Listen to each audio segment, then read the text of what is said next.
Hello, my friends. I'm Dick Hellman, back with you again to bring an update on a message that I've conveyed to you before, to talk about an issue which has been on my heart for a long time, and on yours too, I believe. That is to say, the issue, broadly speaking, of the radical Islamist terror-sponsoring regime of Tehran in Iran.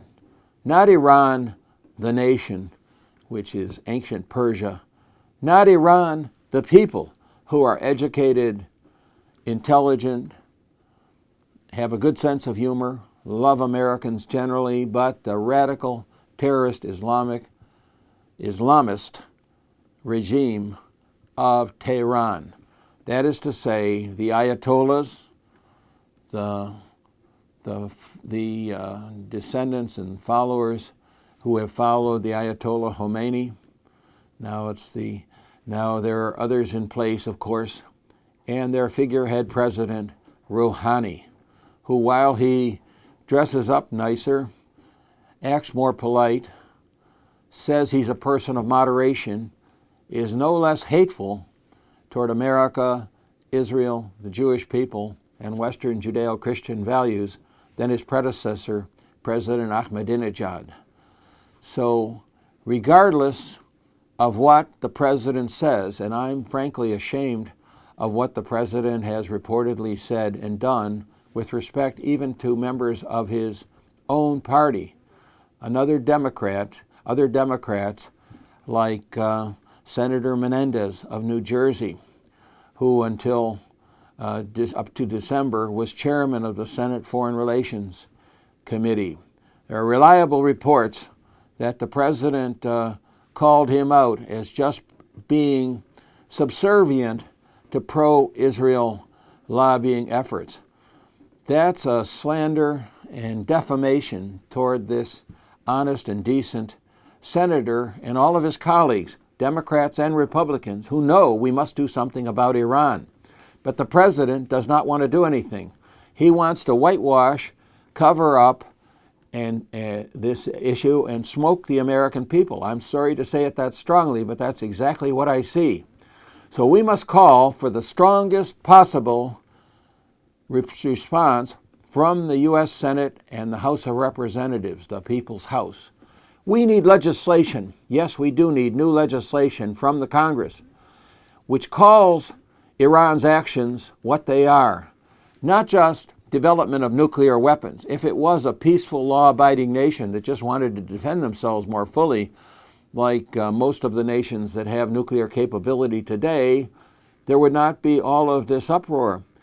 But it's not what's in the arsenal of Iran that scares people and ought to. It's what's in their hearts, in their minds, and what freely comes forth from their mouths. Radical, genocidal, jihadist statements against Israel, the Jewish people, America, and the West. So that must stop. The genocidal incitement by all of their leaders, which is documented up to the present day. And they must stop oppressing their people, the citizens of Iran, who want to have real freedom, democracy, to be able to stand up in the town square of Tehran or Isfahan or Homs or whatever city and say whatever they want without fear of being killed, imprisoned, tortured, and more.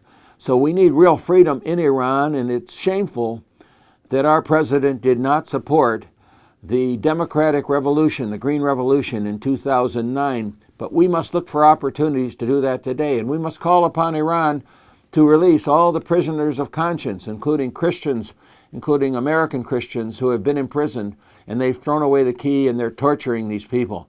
This must end. And Iran must be told that they have to stop supporting dictators, including the dictator of Damascus, Bashar al-Assad, the Latin American dictators, and also all of the main terror groups like Hezbollah, Hamas, and more. This must stop. This is not even a full itemization of what they're doing, which is hateful and against international law, but that's a good start. And there must be the strongest possible measures against them. Not just sanctions, but a return to the kinds of measures that brought the end of the evil empire under President Reagan. That is to say, a full and robust creation and enhancement of anti-ballistic missile defenses in America, in Europe, and among our other allies, including in the Far East.